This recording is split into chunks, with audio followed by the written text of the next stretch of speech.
అత్యుత్తమ ప్లేస్మెంట్స్ తో ఎంఎన్సీ కంపెనీలలో ఉద్యోగమే లక్ష్యమా? ఇంజనీరింగ్ చదవాలనే మీ పిల్లల కలని కేజీ రెడ్డి కాలేజ్ తో నిజం చేసుకోండి. రాష్ట్రం మీద ఎక్కువ ప్రేమ ఉండదు, తక్కువ ప్రేమ ఉండదు. ఏదో సిస్టమ్ ఉంటుంది, ఫెడరల్ స్ట్రక్చర్లో సిస్టమ్ ఉంటుంది. సిస్టమ్ ప్రకారం వెళ్ళిపోతూనే ఉంటుంది కేంద్రం.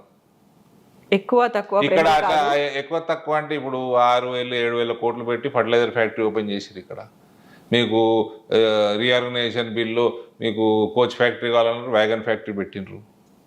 మీకు ట్రైబల్ యూనివర్సిటీ అన్నారు, ట్రైబల్ యూనివర్సిటీ ఇచ్చిండ్రు. మేము పసుపు కొట్లాడుకొని మేము తెచ్చుకున్నాము. ఇప్పుడు దానికోసం బడ్జెట్లు, దాన్ని ఇంకా స్ట్రెంథన్ చేయాలా, ఆ పని మీద ఉంటాము.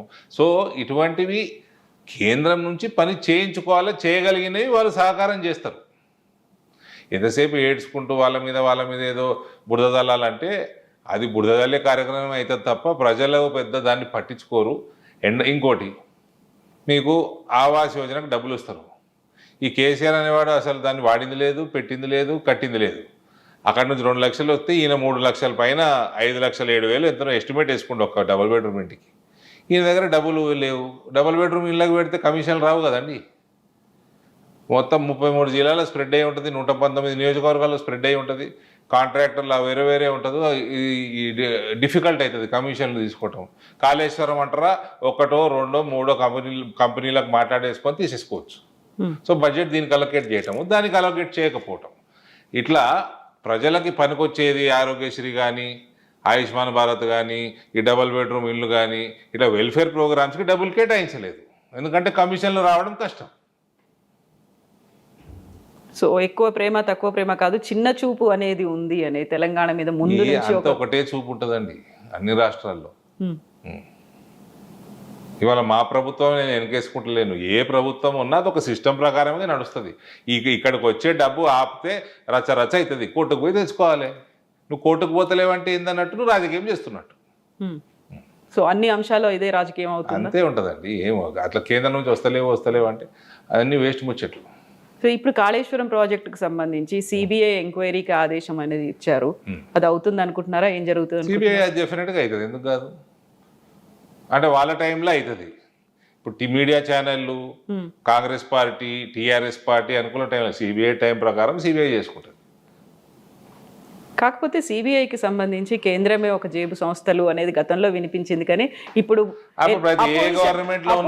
పార్టీలను ఎలిమినేట్ చేయడానికి కాంగ్రెస్ ప్రభుత్వంలో ఉన్నప్పుడు కూడా అట్లే అన్నారు, ఇప్పుడు బీజేపీ ప్రభుత్వంలో కూడా అట్లే అంటారు.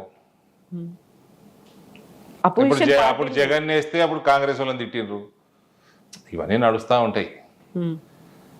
స్కామ్ చేసినోడు ఇప్పుడు ఇక్కడ ఈ ప్రభుత్వము ఆ ప్రభుత్వం మీద దుమ్మెత్తి పోసినట్టు దొంగ అన్నది ఈ ప్రభుత్వం, ఇది పొలిటికల్ వెండేటా అని ఏదో మీడియా ఛానల్లో ఇంటర్వ్యూలు ఇచ్చాడు తప్ప నువ్వు క్రైమ్ చేయకుండా జైలుకి ఎందుకు పోతావండి? నీ మీద ఏమైనా ప్రేమనా సిబిఐకి? నీ మీద ఏమైనా పర్సనల్ ద్వేషమా? జైలుకి వెళ్ళింది కవిత గురించేనా మీరు మాట్లాడుతోంది? పొలిటికల్ వెండేటా అన్నట్టు వీళ్ళు అసలు వీళ్ళకి వేసుకోవడానికి సరిగ్గా బట్టలు లేకుండే, హాస్పిటల్ బిల్లులు కట్టడానికి పైసలు లేకుండే, చిన్న ఉద్యోగాలు చేసుకునేటోళ్ళు ఇలా 1,000 కోట్లకు ఆసామిలో అయిన ఎట్లయినండి ఆ కరప్షన్ చేయకుండా? బిజినెస్లు ఉన్నాయి కదా. ఏం ఎప్పుడు ఉండే అండి బిజినెస్? బ్యూటీ పార్లర్లా? అవి కేటీఆర్ అయినా అంతే, ఉద్యోగస్తులే కదా, ఆయన ఉద్యోగమే చేసేవాడు కదా. ఒకసారి అమెరికా వెళ్ళి అప్పుడు వాళ్ళకి దగ్గరలో తిరగటోళ్ళకి కడితే చెప్తారు ఏ రకంగా ఉంటుండని వాళ్ళు. ఇప్పుడు ఏ రకంగా తయారైనరు? ఈ రకమైన దోపిడీ ఉంటే ఎట్లా డెవలప్ అవుద్దండి? కేవలం కుటుంబం మాత్రమే అభివృద్ధి చెందిందా? ఆడ అభివృద్ధి చెంది ఎలా మళ్ళీ నిద్ర లేకుండా ఉన్నది. ఇప్పుడు ఎప్పుడు సిబిఐ వాడు లోపటేస్తాడో, ఈడీ వాడు లోపటేస్తాడో, ఐటీ వాడు లోపటేస్తాడో, ఇదే పని. అవన్నీ మీరు ఏదైనా మితిమీరి చేయకూడదండి. చేస్తే ఇట్లయితుంది.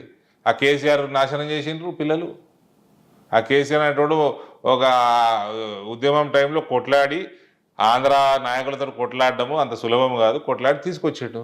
తెచ్చినోని మొత్తం నాశనం చేసిరు. ఆ పేరంతా భూస్థాపితం చేసిండ్రు పిల్లలు. ఆయన కూడా చేయనిచ్చిండు. కొంచెం కేసీఆర్ అంటే సాఫ్ట్ కార్నర్ ఉందా మీకు? ఇష్టమా? ఒకప్పుడు అందరికి ఉండేదండి. 2014 బిఫోర్ అందరికి ఉండేది. దాని తర్వాత ఆయన ఏ రకంగా పరిపాలన చేసిండు? అసలు పరిపాలన ఆయన సెక్రటరేట్ రాని ముఖ్యమంత్రి వాడు నాకు ఇప్పటివరకు ప్రపంచంలో ఎక్కడ లేడు. మొత్తం పిల్లలకు వదిలేసి ఫామ్ హౌస్లో వండుకొని అసలు ఒక పాలసీ లేదు, ఒక అడ్మినిస్ట్రేషన్ లేదు. ఎప్పుడైనా చెప్పిండ్రా మీరు 2014 ముందు మీరంటే కొంచెం ఇష్టం ఉండేది, అభిమానం ఉండేది, ఆ తర్వాత చాలాసార్లు చెప్పి ఆయనతో పర్సనల్ గా చాలాసార్లు చెప్పినాము. 2004 ఎలక్షన్లలో మా ఫాదర్ వెంటబడి అలయన్స్లో 4 సీట్లు ఆయన అడిగే సీట్లు ఆయన ఆ పార్టీ స్తోమత చాలా ఎక్కువ ఇచ్చిండ్రు కాంగ్రెస్ వాళ్ళు.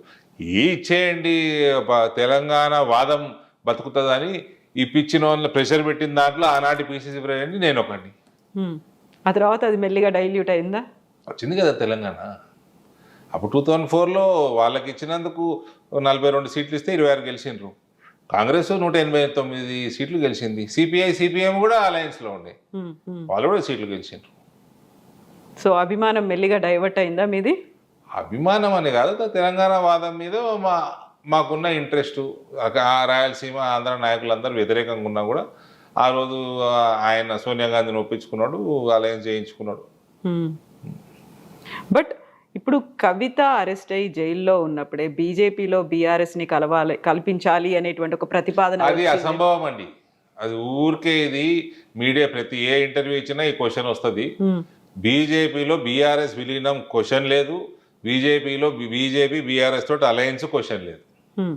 బీఆర్ఎస్ ఖాళీ అయి అందులో ఉన్న నాయకులు బీజేపీలో జాయిన్ అవ్వటం వేరు, ఎక్సెప్ట్ ఫర్ ఫ్యామిలీ మెంబర్స్.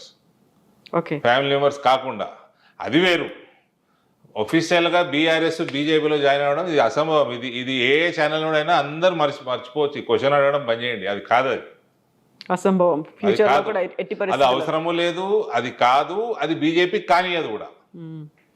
అయితే ఇప్పుడు బీజేపీకి బీఆర్ఎస్ బి టీమ్ అనేటువంటి ఒక వాదన కూడా వినిపిస్తోంది కదా, మరి ఇట్లా వాదనలు మస్తు వినిపిస్తాయండి. అవన్నీ waste of time discussing such things.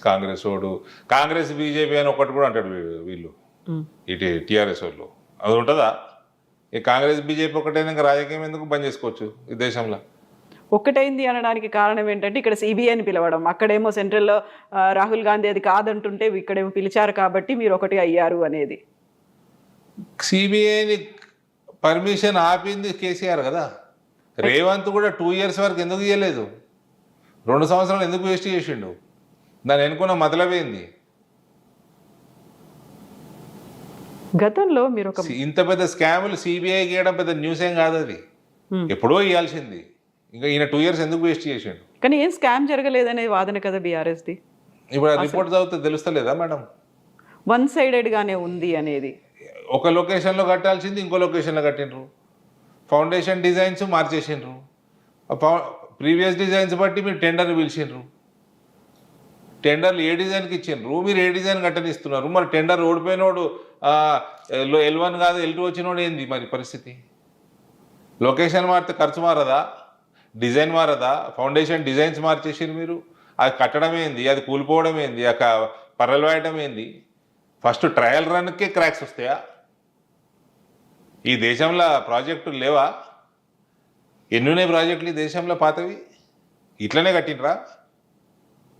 అయితే ఇక్కడ ప్రాజెక్ట్ కడుతున్నారని తెలిసినప్పుడు ప్రాజెక్టుకి సంబంధించినటువంటి లైసెన్సులు కావచ్చు, అనుమతులు ఇవన్నీ ఇవ్వాల్సింది కేంద్ర అనుమతులు చాలా ఇవ్వకుండా కూడా కట్టేసారు వీళ్ళు. అప్పుడు ఎందుకు ఆపలేకపోయారు మరి? స్టేట్ గవర్నమెంట్ కట్టేసుకుంటూ పోతుంది, అప్లై చేస్తారు, డిలే అయింది, కట్టేసుకుంటా ఉన్నారు. అన్ని రకాల అనుమతులు తెచ్చుకోలేదు వీళ్ళు. ఆ రిపోర్ట్లో ఉంది కదండి, వీళ్ళు కాంగ్రెస్ వాళ్ళు వేసిన జ్యుడిషియల్ కమిటీ రిపోర్ట్లో ఉంది కదా, పీసీ ఘోష్ కమిషన్. యా, ఒకవేళ అనుమతులు లేవు అనుకున్నప్పుడు, పర్యావరణ అనుమతులు కావచ్చు, లేకపోతే ప్లేస్ మారింది, పేరు మారింది, ప్రాజెక్టు మారింది, అన్నీ మారినప్పుడు అడ్డుకోవచ్చు కదా, అడ్డుకోలేకపోయారు. 2016 స్టార్ట్ చేసిండు, 18లో ఓపెన్ చేసేసిండు. ఇంత మీద ఇట్లాంటి ప్రాజెక్టులు ఒక 100 years 150 years ఇవాళ రేపు ఉన్న టెక్నాలజీకి 200-300 సంవత్సరాలు నిలబడేటట్టు కట్టుకోవాలి. ఇది కేవలం కుటుంబ కరప్షన్ కోసం కట్టినాయి. జల్దీ కథం పెట్టిండ్రి, బిల్లులు లేకుండ్రి, కమిషన్లు మింగుండ్రి. దీనికోసం కట్టిన ప్రాజెక్టులు ఇవి. కాబట్టి ఈ కల్వకుంట్ల కుటుంబాన్ని అన్నది తెలంగాణ ప్రజలు ఎన్నడూ క్షమించకూడదు కూడా. సో ఆల్రెడీ 2 సార్లు బీఆర్ఎస్ ప్రభుత్వ పాలన చూసిన తర్వాత ఇప్పుడు కాంగ్రెస్. నెక్స్ట్ మీరు ఒక మాట అన్నారు ఈ మధ్య కాలంలో, మేము ప్రభుత్వంలోకి వస్తాం, దానికి సహకరించేది రేవంత్ రెడ్డి అనేది. నేను అనలేదు, నేను ఎప్పుడన్నా. వాళ్ళ టెన్యూర్ చూసిన తర్వాత ఇండైరెక్ట్గా ఆయనే మాకు సహకరిస్తున్నట్టుగా అవుతుంది, ఆయన వల్లే మేము ప్రభుత్వంలోకి వస్తాము అనే ఒక మాట అనలేదు. రేవంత్ ఎందుకు సహకరిస్తాడు మాకు? జాయినింగ్స్ అప్పుడు మీరు అన్నట్టున్నారు నిజామాబాద్లో ఒకటి రేవంత్ మాకు సహకరిస్తాడనే? సహకరించడము అంటే ప్రభుత్వం ఏర్పాటుకి వీళ్ళ పాలనలో వైఫల్యం కావచ్చు, ఇంకోటి కావచ్చు, మాకు సహకారం అలా వస్తుంది అనే ఒక అంటే రేవంత్ ఫెయిల్ అవుతున్నాడు కాబట్టి మేము వస్తాము అని ఆ రకంగా అనటం వేరు. రేవంత్ ఎందుకు సహకరిస్తాడు? Why will he cooperate? So అదే ఒక చిన్న క్వశ్చన్ మార్క్ లాగా అనిపించింది. ఎందుకు వెటకారంగా అని ఉంటా నేను. ఓకే, వెటకారంగా ఏమైనా అనుంటా, అది కూడా గుర్తులేదు నాకు, కానీ వెటకారంగా అని ఉంటాను. సో ఇప్పుడు ఆ ప్రభుత్వంలో జరుగుతున్నటువంటి వీటన్నిటిని ఫెయిల్యూర్స్ని, వైఫల్యాలని గట్టిగా అడ్డుకోవడానికో లేకుంటే ఎలుగెత్తి ప్రశ్నించడానికో బీజేపీలో యూనిటీ అనేది లేదు అనే మాట. అది కూడా తెలంగాణ బీజేపీకి సంబంధించి గ్రూపులు ఏమైనా ఉన్నాయా? గ్రూప్ రాజకీయాలు అవుతున్నాయా? సో చూడండి మేడం, మేము చిన్నగా ఉన్నప్పటి నుంచి రాజకీయాలు చూస్తున్నాము. ఓ గ్రూప్, కాంగ్రెస్లో గ్రూప్ ఉంటుండే, రాజశేఖర రెడ్డి గ్రూప్ ఉంటుండే, విజయభాస్కర్ రెడ్డి గ్రూప్ ఉంటుండే, మధ్యలో ఈయన దింపి నెదురుమల్లి జనార్దన్ రెడ్డి సీఎం అయ్యిండు. ఒక గ్రూప్ అంటే నాయకుడు ఉంటే వెనకకి తిరిగితే 30-40 మంది ఎమ్మెల్యేలు ఉంటుండే. ఈడేడున్నారండి? ఏం గ్రూపు? ఎంపీలు ఎవరి గ్రూపు వాళ్ళ దానిలాగా ఉన్నారు అనేది. ఏం గ్రూప్? ఉన్న 8 మంది ఎంపీలు, ఉన్న 8 మంది ఎమ్మెల్యేలకు ఏం గ్రూప్ పెడతారు మేడం? ఎంపీలు ఏం గ్రూప్? ఎంపీ నేషనల్ గవర్నమెంట్, పక్కన పెట్టండి నేషనల్ పార్టీ. ఇక్కడ ఏ గ్రూప్ ఎక్కడిది? అంటే ముందు నుంచి ఉన్న బీజేపీ లీడర్లు, కొత్తగా వచ్చిన వాళ్ళు, కొత్తగా ఎమ్మెల్యేలు ఎంపీలు అయిన వాళ్ళు, సరికొత్తగా స్టేట్ కమిటీ మేడం తిప్పి కొడితే 8 మంది, అందులోకి ఒక ఆయన రిజైన్ చేసిపోయాడు, 7 ఉన్నారు. అందులో 7 2 జిల్లాలకు సంబంధించిన వాళ్ళే, 2-3 జిల్లాలకు సంబంధించిన వాళ్ళే 7. మిగిలిన 8లో 0. ఏం గ్రూపులు పెడతారు? మీకు రాజాసింగ్కి ఫ్రెండ్షిప్ ఉందా? సింపతి ఉందా? నాకు బీజేపీలో ఎవరితోటి విభేదాలు, ఎనిమిటీ లేదు, అందరూ ఫ్రెండ్సే. రాజాసింగ్ నేనేం పర్సనల్ ఫ్రెండ్స్ కాదు. రాజాసింగ్కి మంచి ఫాలోయింగ్ ఉంది, రాజాసింగ్ పాపులర్ నాయకుడు, అభిమానిస్తారు, నేను కూడా అభిమానిస్తా. కాకపోతే ఆయన మళ్ళీ బీజేపీలోకి వస్తాడు, రావాలి అన్నట్టుగా మీరు మాట్లాడడం, ఆయనకి బ్యాక్ సపోర్ట్ లాగా ఆయన రిజైన్ చేసిపోయిండండి. అవును, రావాలనుకుంటే దానికి ఒక ప్రొసీజర్ ఉంటుంది, అడాప్ట్ చేసుకోవాలి. ఆయన వస్తే బాగుంటుంది అనే ఒక ఆలోచన కూడా ఎవరు వచ్చినా బాగానే ఉంటుందండి. ఎవరైనా పార్టీ జాయిన్ అయితే మంచిదే కదా. కాకపోతే ఉన్నప్పుడు ఆయన లేవనెత్తినటువంటి కొన్ని ప్రశ్నలు ఉన్నాయి కదా. ఎవరైతే సంస్థాగతంగా కింది స్థాయి నుంచి ఉన్నారో కార్యకర్తల్ని బీజేపీ పట్టించుకోలేదు, అందువల్ల ఇన్ని రకాల గ్రూపులు వచ్చాయి అనే మాట. మళ్ళా మేడం ఆయన అన్న మాట నేను చెప్తున్నాను, రాజాసింగ్ అన్న మాట అన్నాడు. ఆయన కాన్స్టిట్యున్సీలో నేను కూడా చూసిన, ఆయన కాన్స్టిట్యున్సీలో నుంచి రిప్రజెంటేషన్ సరిగ్గా లేదు, నా కాన్స్టిట్యున్సీ కూడా లేదు. నా దగ్గర వచ్చిన ఓట్లకి, నా దగ్గర వచ్చిన సీట్లకి తగినట్టు రిప్రజెంటేషన్ లేదు స్టేట్ కమిటీలో. నేను కూడా చెప్తున్నా, సికింద్రాబాద్ నుంచి మ్యాక్సిమం ఉన్నది, భువనగిరి నుంచి ఉన్నాయి, తర్వాత ఈ నుంచి 10 మంది ఉన్నారు, ఆ నుంచి 4 ఉన్నారు, మల్కాజ్గిరి నుంచి 4 ఉన్నారు, కానీ ఓట్లు మా దగ్గర ఎక్కువ వచ్చినాయి. అది పెద్ద దాన్ని ఇష్యూ చేయాల్సిన అవసరం ఏముంది? కాకుండా చిన్న అసంతృప్తి ఉంటుంది కదా. ఉంటుంది, మా కార్యకర్తల కోసం ఉంటుంది, అడుగుతాము, కొట్లాడతాము, విత్ ఇన్ ద పార్టీ కొట్లాడతాము. సో మీరు అన్నట్టుగా స్టేట్ కమిటీ అంటే ఎక్కడైతే మా ప్రాధాన్యత ఉందో, ఎక్కడైతే ప్రాతినిధ్యం ఉందో అక్కడ నుంచి తీసుకోకుండా మీరు చెప్పినట్టుగా ఒక 2-3 నియోజకవర్గాలకే కంపల్సరీ ఏం కాదు కదా. కాకపోతే దాన్ని ఇంకా స్ట్రెంథెన్ చేయాల్సిన అవసరం అడుగుతూ ఉంటాం, మేము ప్రెషర్ పెంచుతూ ఉంటాం, మేము ప్రెషర్ పెడతా ఉంటాము, మా కార్యకర్తల కోసం మేము కొట్లాడుతూ ఉంటాము. అది మా కర్తవ్యం. కానీ చేయాల్సింది finally party will decide, party president will decide, it is up to him, you cannot question him, so fight only request him. So ఆ ఫైటింగ్ అనేది ఇంటర్నల్ గా జరగాల్సినటువంటి ఫైటింగ్ బయట ఎందుకు జరుగుతుంది? బయట కూడా జరగడం. ఇప్పుడు నేను మీతో మాట్లాడుతున్నా, ఇది బయట మాట్లాడినట్టు, కానీ మాట్లాడే పద్ధతిలో డిఫరెన్స్ ఉండాలి. Exactly. I will fight with Ramchandra Rao for my karyakartas. I am telling you, he will see this. So will other leaders. But nothing wrong. But finally, whatever he does, I will abide by it. కాకుండా కొంచెం ఉంటుంది కదా, తీసుకోవాల్సి ఉండే మన కార్యకర్తలకు బాగుంటుందండి, చాలా ఉంటుంది. కార్యకర్తలకు కూడా చెప్పాల్సి ఉంటుంది కదా. చెప్పాలి కదా. ఇప్పుడు మీతో మాట్లాడుతుంటే కార్యకర్తలు వింటారు కదా. అవును, మా కోసం మా అన్న మాట్లాడుతున్నాడు. బట్ ఆ ఫీల్ కంటే కూడా ఒక ప్రాతినిధ్యం ఉంది, మేము కూడా ప్రాధాన్యత వహిస్తున్నాము అనే ఒక ఫీల్ ఉంటుంది కదా. 100% ఉంటుంది, బాధాప్తు ఉంటుంది. మేము పార్టీని పెంచుతున్నాము, మా దగ్గర పార్టీ బలంగా ఉన్నది, మాకు ఇయ్యాలా అని మేము గట్టిగా అడుగుతాము. ఇవ్వకపోతే ఇంకా కాస్త గట్టిగా అడుగుతారా, సైలెంట్ అవుతారా? ఇది ఏది ఏడాది పోయి చెప్పుకుంటాము, మొర పెట్టుకుంటాము. మీకు ఎలాగో ఢిల్లీలో యాక్సెస్ చాలా ఎక్కువ ఉంది, ఎంపీ కాబట్టి మీరు అక్కడే ఉంటారు, కేంద్ర నాయకత్వం. Life long fight, this is all continuous fight ఇది. సో ఇప్పుడు రాష్ట్రంలో స్టేట్ కమిటీలో మీ వాళ్ళు లేరు, అక్కడ సెంట్రల్ లో చెప్పుకోవచ్చు కదా మీరు. పూర్తిగా లేరని కాదు, మా దగ్గర నుంచి చాలా తక్కువ ఇద్దరు ఉన్నారు. ఒక మోర్చా అధ్యక్షుడు ఉన్నాడు, నేషనల్ స్టేట్ సెక్రటరీ ఉన్నారు, ఇంకా కొన్ని పోస్టులు వచ్చేటివి ఉన్నాయి, అందులో ఉంటారు. సో ఉంటారు, లేరని కాదు. ఇట్లాంటివి చూసినప్పుడు సడన్ గా అనిపి మీరేంద్ర భయ్ నాకు అక్కడ పైన తెలుసు, అందరూ నేను రెగ్యులర్ గా అక్కడే ఉంటా నేను అనేది, అట్లాంటిది ఉండదా? అట్లేం లేదండి. ఎందుకు రామచంద్రరావు గారిని అడుగుతాం మేము. ఆయన తెలియనోడా, ఆయనకు నాకు సాన్నిహిత్యం లేదా? సాన్నిహిత్యం ఉన్న చోట ఇంకా ఎక్కువ గట్టిగా అడుగుతాం. కాకపోతే ఇవి లోపల అడుగుతున్న వాటికంటే కూడా బయట వినిపిస్తున్న మాటలే ఎక్కువ ఉన్నాయి, బయట మాట్లాడుతున్న మాటలే ఎక్కువ ఉన్నాయి, గ్రూపులు అనేవి ఎక్కువ ఉన్నాయి అనేది మీకు కిషన్ రెడ్డి గారికి కూడా పడట్లేదు అనేటువంటి మాట. ఈ నాకు బండి సంజయ్ పడదు, నాకు కిషన్ రెడ్డి పడదు, రాజా సింగ్ నా దోస్తు, ఇవన్నీ బయట కుచ్తో లోక్ కయింగే లోగోగా కామే కైనా వింటాయి. రాజకీయం అండి, this is a public platform. మాట్లాడుతూ ఉంటారు, వింటూ ఉంటాం, నడుస్తూ ఉంటుంది, ఇగ్నోర్ చేస్తూ ఉంటాం, నడుస్తూ ఉంటుంది. ఈజీలీయే అంటే మీకున్న కార్యకర్తలకు కొంచెం డౌట్ వస్తుంది కదా, నిజమేనా ఇట్లా అవుతున్నదా మన పార్టీలో, మనం అంతా పార్టీ క్యాడర్ బేస్ చేసుడుగా ఉన్నాం కదా.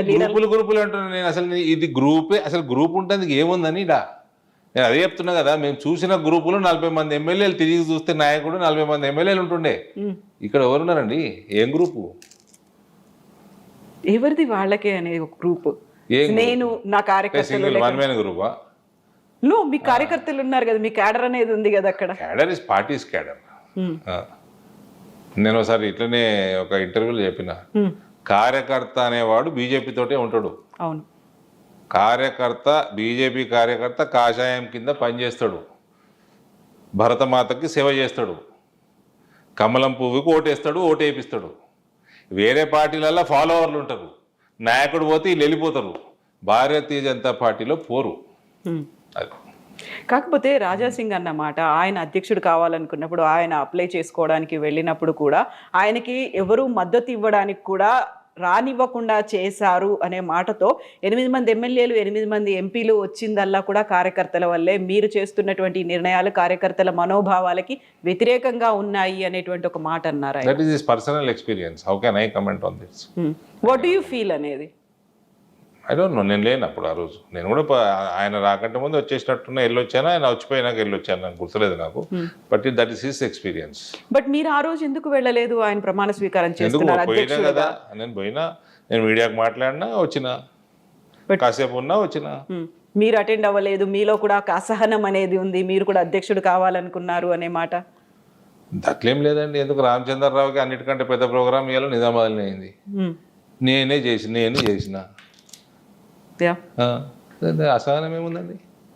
కాకపోతే రాజాసింగ్ ఏమో పార్టీకి రిజైన్ చేశాడు, ఆయన దూరం అయిపోయాడు. అరవింద్ కూడా కోపం వచ్చింది, ఆయన కూడా కొంచెం దూరంగా ఉన్నాడు. నేను రామచంద్రరావుకి ఎందుకు సహకరిస్తా కోపం ఉంటే? వ్యక్తిగతమైనటువంటి పనులు ఉన్నాయి కాబట్టి నేను అటెండ్ అవ్వట్లేదు అనే దాంతో మీరు ఒక ప్రోగ్రామ్ అటెండ్ కాలేదు. నేనే ప్రోగ్రామ్ చేసిన కదా ఆయనకి. ఈ రోజు చేశారు? ఈ రోజు కాదండి, నేను ఆగస్టు 25 రోజు చేసిన. నిజామాబాద్ వచ్చింది కదా ఆయన, నిజామాబాద్ జగిత్యాలకు సంబంధించి బ్రహ్మాండమైన కార్యకర్తల సమావేశం చేసిన. ఆనాటికి అదే అతిపెద్ద కార్యక్రమం అధ్యక్షుల వారికి రాష్ట్రంలో. All is well, always it will be well. Okay. So ఇప్పుడు కాంగ్రెస్ బీజేపీకి సంబంధించి 8 మంది ఎంపీలు ఉన్నారు. 8 + 8 = 16 కాలేదు, అక్కడ 0 అయింది. మాకు చేసింది ఏమీ లేదు అనేటువంటి వాదన బీఆర్ఎస్ చేస్తోంది. బీఆర్ఎస్ అదే మాట, అదే ఆరోపణ.